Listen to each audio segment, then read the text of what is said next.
Senior صحافی اور تجزیہ کار حامد میر کے مطابق امریکہ کے باتعزیب صدر ڈونلڈ ٹرمپ نے 7 اپریل کو دھمکی دی کہ آج رات ایک پوری تہذیب ختم ہو جائے گی اور پھر کبھی واپس نہیں آئے گی۔ اس دھمکی کے صرف چند گھنٹے بعد اندھی طاقت کے نشے میں بدمست ٹرمپ کا غرور خاک میں مل گیا۔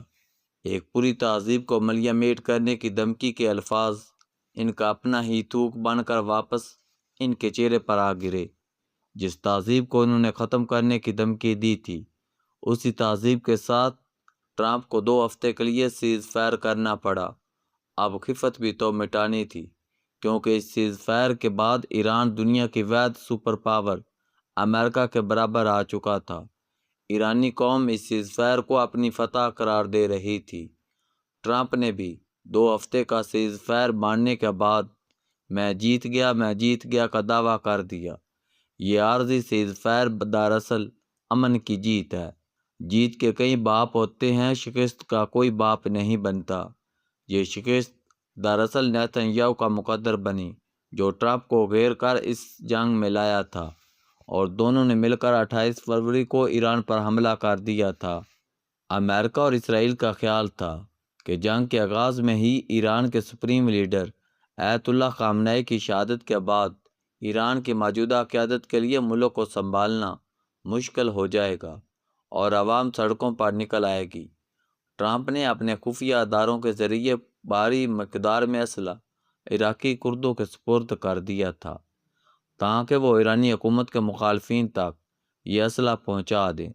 ایرانی حکومت کے مخالفین نے یہ اسلحہ رجیم چینج آپریشن میں استعمال کرنا تھا، جس کے بعد اسرائیل اور امریکہ کے زمینی فوج نے ایران میں داخل ہو کر وہاں ایک نئی حکومت قائم کرنی تھی۔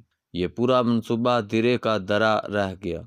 آیت اللہ خامنہ ای کی شہادت نے ایران کو کمزور کرنے کی بجائے مزید مضبوط اور متحد کر دیا۔ ایران ایک ایسا ملک تھا جو کئی دہائیوں سے اقتصادی پابندیوں کا شکار تھا اور جس کی ایئر فورس برائے نام تھی۔ جنگ کے آغاز میں ہی ٹرمپ نے ایران کی فضائی اور بحری طاقت ختم کرنے کا دعویٰ کر دیا۔ اس دعوے کا مقصد رجیم چینج آپریشن کو آسان بنانا تھا، تاکہ ایرانی حکومت کے مخالفین مسلح مزاحمت شروع کر دیں، لیکن عوامی دباؤ کے باعث حکومت کے مخالفین گھروں سے باہر نہ نکلے۔ ٹرمپ نے اپنے متحدوں سے پوچھا کہ وہ اسلحہ کدھر گیا جو ایرانی حکومت کے مخالفین کو بھجوایا گیا تھا۔ پتہ چلا یہ اسلحہ تو مخالفین تک پہنچا ہی نہیں۔ دوسری طرف عراقی کردوں کا کہنا ہے کہ انہوں نے تو اسلحہ ایران کے اندر بھجوا دیا تھا، لیکن جب امریکی فوج نے ایران میں بچیوں کے ایک سکول پر بمباری کی تو ایران میں امریکہ کے خلاف غم و غصے کی لہر دوڑ گئی اور رجیم چینج کے لیے حالات ناسازگار ہو گئے۔ ٹرمپ کو اس جنگ کے مقاصد حاصل کرنے میں بری طرح ناکامی کا سامنا کرنا پڑا۔ یہ جنگ پاکستان کے لیے بھی بہت مشکلات لے کر آئی۔ ایران اور پاکستان ایک دوسرے کے ہمسائے ہیں۔ ایران کی شکست کا پاکستان کو نقصان تھا۔ اگر وہاں رجیم چینج آپریشن کامیاب ہو جاتا تو تہران میں ایک ایسی حکومت قائم ہوتی جو اسرائیل کے اشاروں پر ناچتی۔ اسرائیل اپنے اتحادی بھارت کے ساتھ مل کر بلوچستان میں اپنی مداخلت کو بڑھا دیتا۔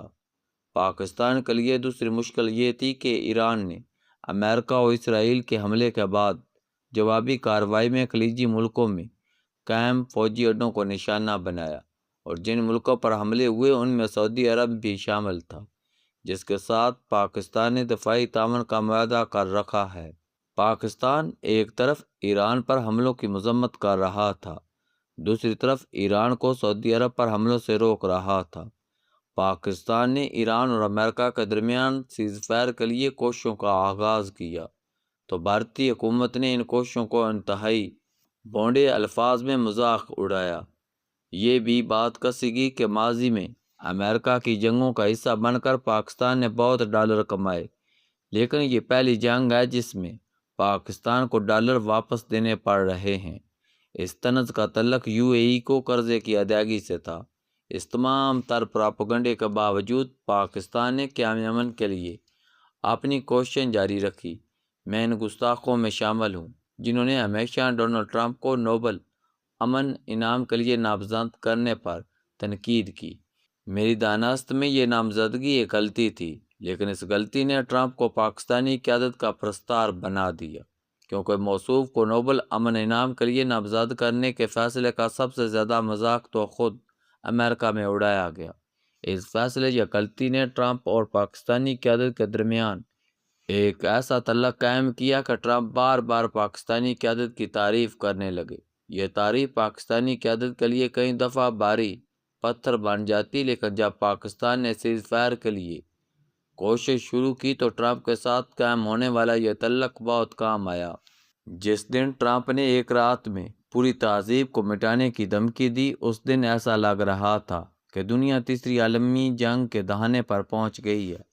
اس دن سیز فائر کی کوششیں ناکام ہوتی نظر آ رہی تھی، لیکن پاکستانی قیادت نے اپنی کوششیں جاری رکھیں۔ چین نے بھی پاکستان کا بھرپور ساتھ دیا اور آخرکار پاکستان کی درخواست پر ٹرمپ سیز فائر کے لیے مان گئے۔ دوسری طرف چین نے ایران کو سیز فائر کے لیے آمادہ کرنے میں اہم کردار ادا کیا۔ ایران چاہتا ہے کہ اس سیز فائر میں لبنان کو بھی شامل کیا جائے۔ امریکہ اس تجویز پر راضی ہے، لیکن نیتن یاہو لبنان میں سیز فائر کے لیے راضی نہیں۔ نیتن یاہو کوشش کرے گا کہ کسی نہ کسی طرح ایران اور امریکہ میں سیز فائر قائم نہ رہے، کیونکہ یہ سیز فائر نیتن یاہو کی سیاسی موت ہے۔ نیتن یاہو نے اپنے سیاسی مفادات کے لیے صرف ٹرمپ کو نہیں بلکہ پوری امریکی ریاست کو قربانی کا بکرا بنایا، امریکہ کو ایک ایسی جنگ میں گھسیٹا جس کے بعد امریکہ سپر پاور نہیں رہا۔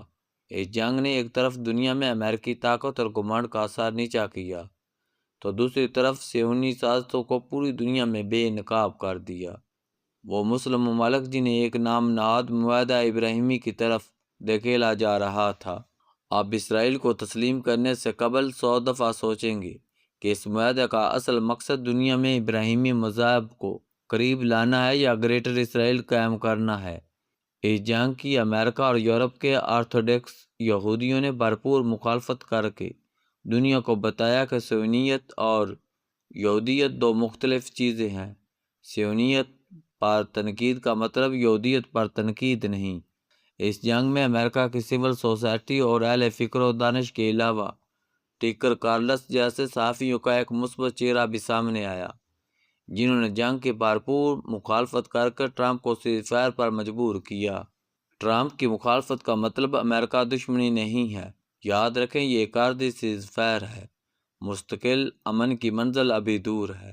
مشرق وسطی میں امن اس وقت تک قائم نہیں ہو سکتا جب تک اسرائیلی فوج غزہ سے واپس نہیں جاتی اور اقوام متحدہ کی قراردادوں کی روشنی میں مسجد اقصیٰ سے اسرائیلی قبضہ ختم نہیں کیا جاتا۔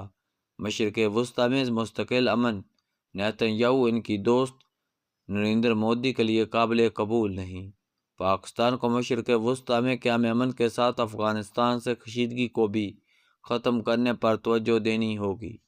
چین کی کوشش ہے کہ پاکستان اور افغان طالبان میں بھی کوئی مفاہمت ہو جائے۔ یہ مفاہمت نہ ہوئی تو افغانستان کے راستے پاکستان میں مداخلت بند نہیں ہوگی۔ اگر ہم ایران اور امریکہ میں مفاہمت کروا سکتے ہیں تو افغانستان سے مفاہمت بھی کوئی مشکل کام نہیں۔